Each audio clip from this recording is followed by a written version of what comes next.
कहानी मानसिक नदी और मछलियों की दुनिया। एक बार की बात है, एक समय की बात है। एक नदी थी जो अद्भुत और रहस्यमय थी। यह नदी न केवल प्राकृतिक सौंदर्य से भरी थी, बल्कि उसमें अद्वितीय शक्ति और जीवंतता भी थी। इसे मानसिक नदी कहा जाता था क्योंकि यह नदी जीवों की मानसिकता को प्रतिबिंबित करती थी। मानसिक नदी के किनारे बसे एक छोटा सा गांव था, जहां एक समृद्ध और सफल समुदाय रहता था। इस गांव में एक बड़ा महालक्ष्मी मंदिर भी था, जिसे सभी लोग बड़े आदर से देखते थे। गांव के लोग अपने जीवन को धन और सुख के साथ जीते थे, और उनका सबसे बड़ा सहारा मानसिक नदी थी। एक दिन गांव के एक युवक ने नदी के किनारे पर अपने परिवार के साथ पिकनिक के लिए जाने का निर्णय किया।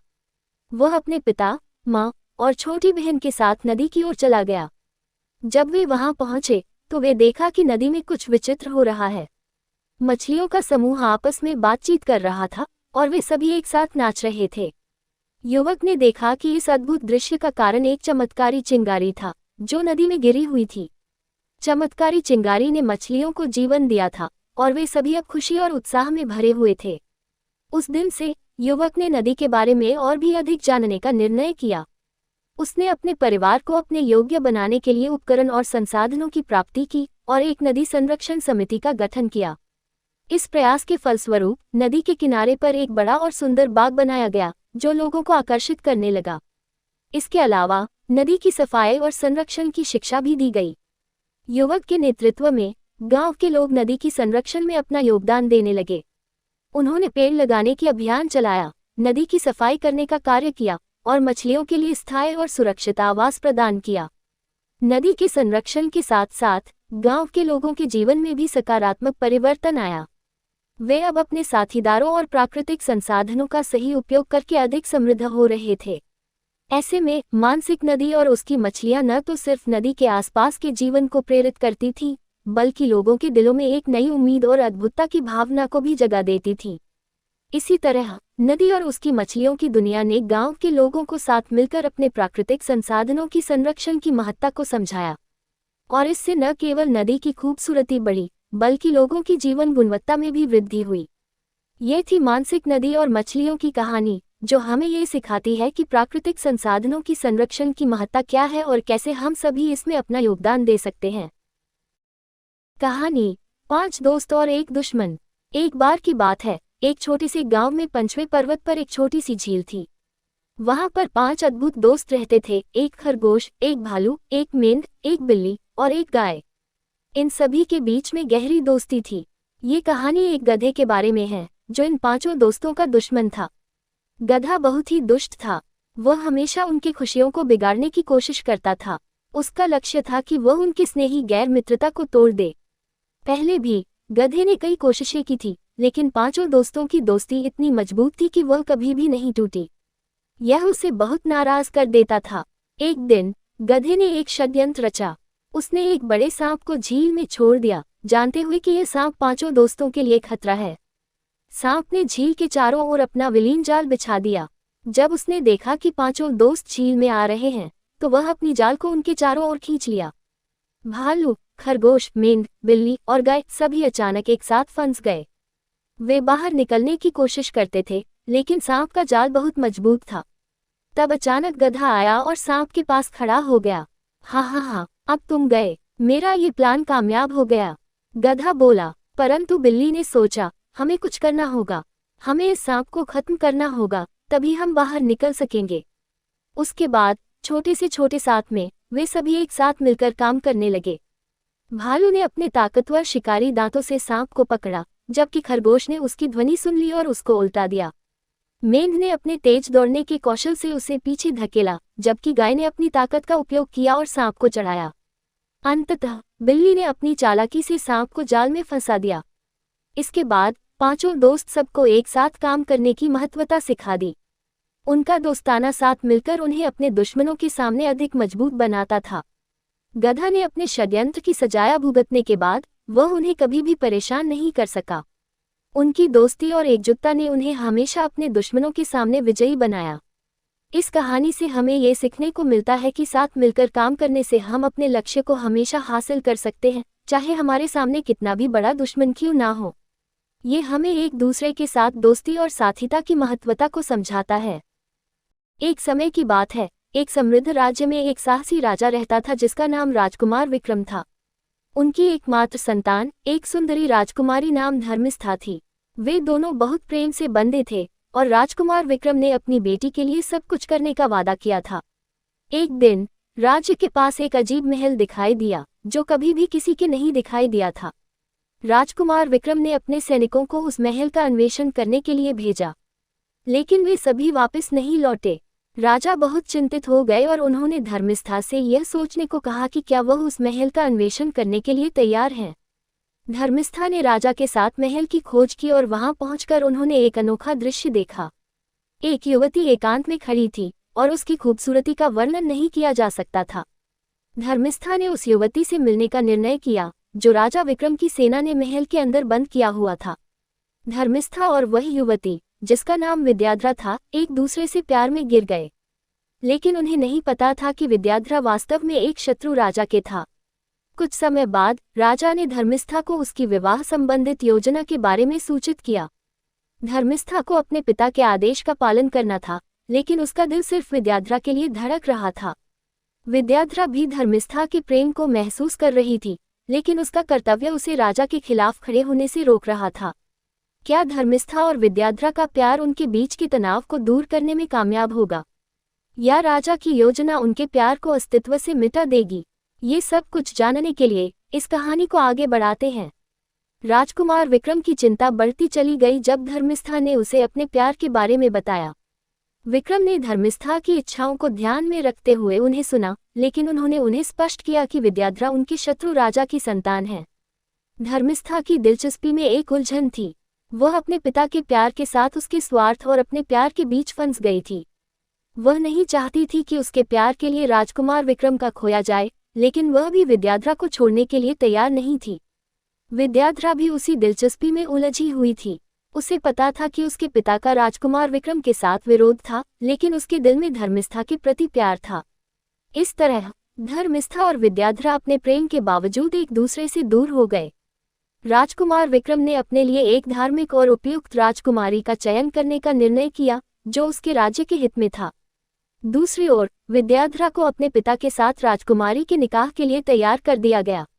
धर्मिष्ठा को अपने प्यार को भूलने का सिखाया गया, लेकिन वह कभी भी विद्याधरा के प्रति अपने भावनाओं को छिपा नहीं पाई।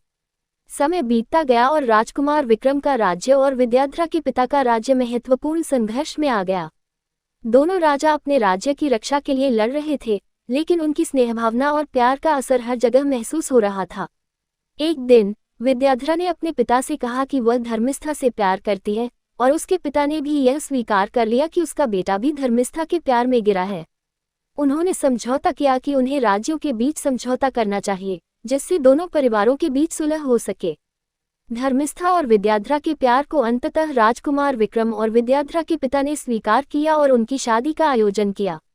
दोनों राज्यों के बीच शांति बनी और धर्मिष्ठा और विद्याधरा का प्यार एक साथ बनी रही। इस कहानी से हमें ये सीखने को मिलता है कि प्रेम और समझौता हर मुश्किल को हल कर सकते हैं और सच्चे प्यार की कोई सीमा नहीं होती। एक समय की बात है, एक छोटे से गांव में जहां सभी लोग खुशहाल और साथी साथी रहते थे, वहां एक बच्चा था जिसका नाम रामू था। रामू बहुत ही प्रतिभाशाली था। उसका सपना था कि वह जादूगर बने। एक दिन जब रामू अपने गांव के पास के जंगल में खेल रहा था, तो वह एक चमकदार पुस्तक ढूंढ निकली। उस पुस्तक में जादूगरी के सारे रहस्य थे। रामू ने उस पुस्तक को पढ़ा और तत्पश्चात निर्धारित किया कि वह भी एक बड़ा जादूगर बनेगा। धीरे धीरे रामू ने जादूगरी सीखना शुरू किया। उसने विभिन्न मंत्रों और तंत्रों का अध्ययन किया और वे सभी अपने जीवन में लागू किए। वह अपने छोटे छोटे जादू के कामों से गांव वालों को हैरान करता रहता। एक दिन गांव में एक बड़ा मेला आयोजित हुआ। रामू भी मेले में गया। वहां उसने एक जादूगर के साथ मिलकर बात की। जादूगर ने रामू को कुछ नई जादूगरी ट्रिक्स सिखाए और उसे एक विशेष आइटम भी दिया। वह आइटम एक चमकदार झरने का था जो किसी भी इंसान की इच्छा पूरी कर सकता था। रामू खुशी से उस झरने को ले आया और उसे अपने घर ले गया। उसने उस झरने के साथ अनेक लोगों की मदद की और उनकी इच्छाओं को पूरा किया। लोगों ने उसे मसीहा कहना शुरू किया। वह गांव का सबसे प्रसिद्ध और प्यारा बच्चा बन गया। लेकिन एक दिन गांव में अचानक एक भयानक राक्षस आया। वह गांव के लोगों को बहुत परेशान कर रहा था। उसके सामने लोग बेहाल थे और कोई उन्हें रोक नहीं पा रहा था। रामू ने इस समस्या का समाधान निकालने का निर्णय किया। उसने विशेष झरने को उठाया और राक्षस के सामने खड़ा हो गया। रामू ने झरने का प्रयोग किया और राक्षस की इच्छा पूरी की। राक्षस खुश होकर गांव छोड़ दिया और कभी लौट कर नहीं आया। गांव के लोग रामू की वीरता की सराहना करते रहे। उन्होंने उसे गांव का प्रमुख बनाया और उसका सम्मान किया। रामू ने उन्हें हमेशा सहायता करने का वचन दिया और उनके प्रति अपना कर्तव्य निभाया। इस तरह रामू ने अपने जादूगरी कौशल से न केवल अपने गांव के लोगों की मदद की, बल्कि उनके दिलों में भी एक अनूठी जगह बना ली। उसकी इस अनूठी कहानी ने लोगों को न तो सिर्फ मनोरंजन प्रदान किया, बल्कि उन्हें एक सच्चे नायक की तलाश में भी मदद मिली। कुछ जंगल में एक छोटा सा समुदाय था, जहां विभिन्न प्रकार के जानवर खुशी खुशी रहते थे। यहाँ की मित्रता और सहयोग ने उन्हें एक दूसरे के साथ एक साथ जीने की शिक्षा दी। लेकिन इस सुखद जीवन के बीच एक जंगल था जो एक दुश्मन की नज़र में था। यह एक डरावने शेर का जंगल था, जो कभी कभी अपनी भीड़ के साथ आता और जंगल के सभी जानवरों को खतरे में डाल देता। जंगल में एक प्यारा समुदाय था, जिसमें छोटे से छोटे जानवर रहते थे। इस समुदाय में एक बिल्ली, एक बंदर, एक हाथी, एक बंदरगाह, एक गाय और एक तोता शामिल थे। ये सभी जानवर एक दूसरे के साथ बहुत प्रेम करते थे और सभी को मिलकर जीने का मजा लेते थे। उनकी दोस्ती में रंग बिरंगे रंग होते थे और वे हर समस्या का समाधान मिलकर खोजते थे। एक दिन जंगल में एक बड़ा समूह शेरों ने अपने आने का संकेत दिया। शेरों का आगमन सभी जानवरों को चिंतित कर दिया। उनका डर बिल्ली को खासे अधिक था, क्योंकि वह अपनी छोटी से आकार के कारण अधिक रक्षा के लिए सक्षम नहीं थी। शेरों के आते ही सभी जानवर अपने अपने घरों में छिप गए, लेकिन बिल्ली को एक जगह नहीं मिली जहां वह छुप सकती थी। वह भागते भागते एक छोटे से गुफा में चली गई, जहां उसके पास इतना जगह था कि वह अपने शरीर को पूरी तरह से छुपा सकती थी। बिल्ली गुफा में बैठी हुई थी, डर की आंखों से दूर अंधेरे को देख रही थी। वह सोच रही थी कि कैसे वह अपने मित्रों को बचा सकती है, क्योंकि शेरों का हमला शीघ्र ही होने वाला था। गुफा में बैठी बिल्ली को अचानक एक विचित्र ध्वनि सुनाई दी। वह ध्वनि की दिशा में देखने के लिए बाहर निकली और देखा कि एक छोटा सा तोता उसके पास उतारा हुआ था। अरे तुम वहां क्यों बैठे हो? बिल्ली ने तोते से पूछा। तोता उसे देखते हुए बोला, मुझे जंगल में एक गुप्त स्थान की खोज है, जहां हम सभी शेरों से छिप सकें। बिल्ली को इस विचार से अच्छा लगा कि वह अपने मित्रों को शेरों के हमले से बचा सकती है। उसने तोते से मदद करने का वादा किया और दोनों मिलकर गुप्त स्थान की खोज में निकले। दोनों जानवरों ने जंगल के हर कोने को खोजा, लेकिन कोई भी गुप्त स्थान नहीं मिला। बिल्ली को थका हारा महसूस होने लगा, लेकिन तोता ने अपनी हिम्मत नहीं हारी। उसने बिल्ली को प्रेरित किया और अंत में उन्होंने एक छोटी सी गुफा में गुप्त स्थान पाया। ये गुफा इतना छोटा था कि शेरों की आंखों से छुपना संभव था। बिल्ली और तोता गुफा में वापस गए और अपने मित्रों को इस स्थान के बारे में बताया। सभी जानवर धन्यवाद और सम्मान के साथ तोते को देखते हुए खुश हो गए। अब उनके पास एक सुरक्षित स्थान था जहां वे शेरों के हमले से बच सकते थे। शेरों ने आक्रमण की कोशिश की, लेकिन वे अब अपने नए गुप्त स्थान में सुरक्षित थे। उनकी मित्रता ने उन्हें एक साथ रहने की शक्ति दी और उन्होंने अपनी सामर्थ्य का प्रदर्शन किया। शेरों ने जंगल के लिए एक खतरनाक दुश्मन के रूप में था, लेकिन ये जानवरों का साथ सामर्थ्य और संघर्ष का प्रतीक था। उनकी दृढ़ता और एकता ने उन्हें हर मुश्किल को पार करने की शक्ति दी और उन्हें अपने आप को हर मुश्किल में सफलता प्राप्त करने की प्रेरणा दी। सब्जियों और फलों की दुनिया में एक बहुत ही अद्भुत कहानी है। ये कहानी एक छोटे से गांव में होती है, जहां विभिन्न फल और सब्जियां एक दूसरे के साथ रहती हैं। इस कहानी के मुख्य पात्र हैं आम, सेब, गाजर, टमाटर और मिर्च। एक दिन गांव में एक नई सब्जी आई। वह थी करेला। करेला ने अपने आप को सबसे बेहतरीन समझना शुरू किया। वह दूसरे सब्जियों के साथ बातचीत करने से इनकार करती थी और सबको अपनी ऊंचाई में देखती थी। वह बन गई थी सब्जियों की दुश्मन। उसे अपने आप पर बहुत ही घमंड था। करेला बहुत ही इथलाती है। आम, सेब, गाजर, टमाटर और मिर्च ने देखा कि करेला कैसे दूसरों को अपनी बुराई में खोज रहा है। वे सभी चिंतित थे और उन्हें इस स्थिति का समाधान ढूंढने की जरूरत थी। परंतु ये बहुत ही बड़ी चुनौती थी इनके लिए। एक दिन आम ने सभी सब्जियों को एक सभा बुलाई। उन्होंने सभी को बताया कि वे करेला के खिलाफ मिलकर एक योजना बना सकते हैं। सभी फलों और सब्जियों ने एक संगठित रूप से काम किया और करेला के खिलाफ मिलकर एक चाल बनाई। वे उसे अकेला छोड़ दिया और उसकी चालों को नकारा। करेला ने देखा कि उसके साथ कोई नहीं है और वह अकेला है। इसके बाद उसने अपनी गलतियों को समझा और उसने फिर से बातचीत करना शुरू किया। धीरे धीरे करला ने अपने आप को बदल लिया। वह अब अपने समर्थकों की बजाय दोस्तों को बनाने के लिए मेहनत करता था। उसने देखा कि एक अच्छा दोस्त बनाने की कितनी महत्ता होती है। इसके बाद से सब्जियों और फलों के बीच एक नई दोस्ती का माहौल बन गया। वे सभी एक दूसरे की मदद करते और सहायता करते थे। गांव के लोग भी इस नई दोस्ती को देखकर हैरान थे। करला के परिवर्तन के बाद उसका संबंध अब न केवल उसके दोस्तों से होता था, बल्कि उसके पूरे गांव से भी। वह एक सच्चे और सच्चे दोस्त बन गया था। इस कहानी से हमें ये सीखने को मिलता है कि हमें दूसरों के साथ अच्छे संबंध बनाए रखने की आवश्यकता होती है। किसी को उसकी छोट। गांव में रहने वाले लोग अपनी आवाज़ उठाते हैं, किंतु उनकी आवाज़ आसमान की ओर नहीं पहुंचती। यहाँ रहने वाले लोगों के लिए हर दिन एक जीने की लड़ाई होती है। इस गांव का नाम था सुनारीखेड़ा। ये गांव दूसरे गांवों से कई गुना छोटा था और लोगों के पास बहुत ही कम संसाधन थे। इस गांव में एक व्यक्ति रहता था जिसका नाम रामू था। रामू एक आम गांव वाला था जिसने कभी अपनी किस्मत के बारे में सपने नहीं देखे। उसका रोजगार ये था कि वह रोज रात को नदी के किनारे पर फिशिंग करता था और फिर उसे बाजार में बेचता था। रामू का जीवन साधारण था और वह इससे संतुष्ट था। एक दिन रामू ने अपने फिशिंग टैकल को बाजार में बेचने के लिए महान देवालय के पास चला गया। महान देवालय स्थानीय लोगों के लिए एक महत्वपूर्ण स्थान था और यहाँ हर कोई आता था अपनी भक्ति और आराधना करने। रामू ने देखा कि देवालय के पास एक वृद्ध आदमी खड़ा है जो लोगों को कुछ सिखा रहा है।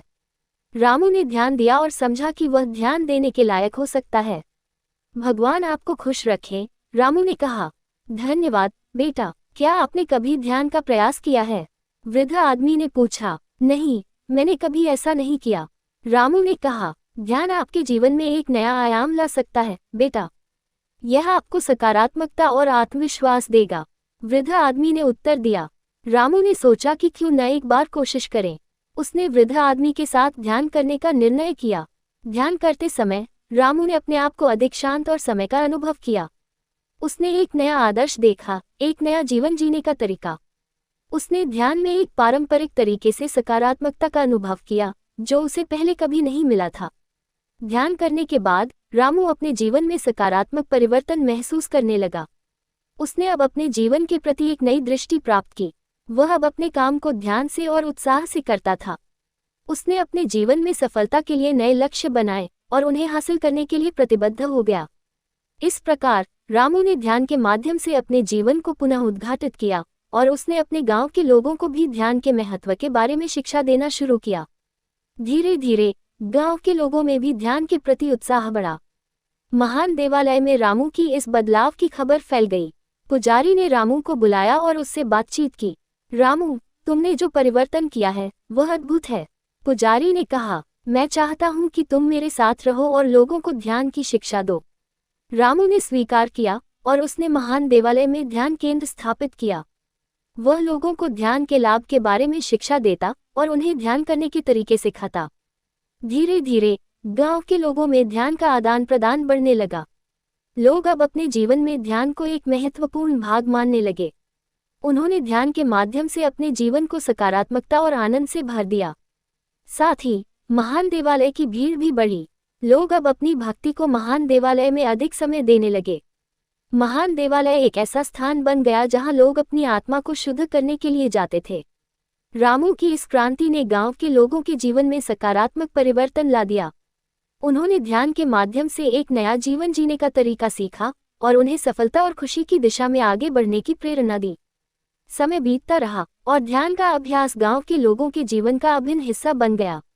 गांव की सांस्कृतिक और आर्थिक स्थिति में सुधार हुआ और लोगों का जीवन भी सकारात्मकता और संतुष्टि से भर गया। इस प्रकार सुनारीखेड़ा गांव एक नए आध्यात्मिक और सामाजिक रूप से पुनर्जीवित हो गया और इसमें ध्यान का एक महत्वपूर्ण योगदान था।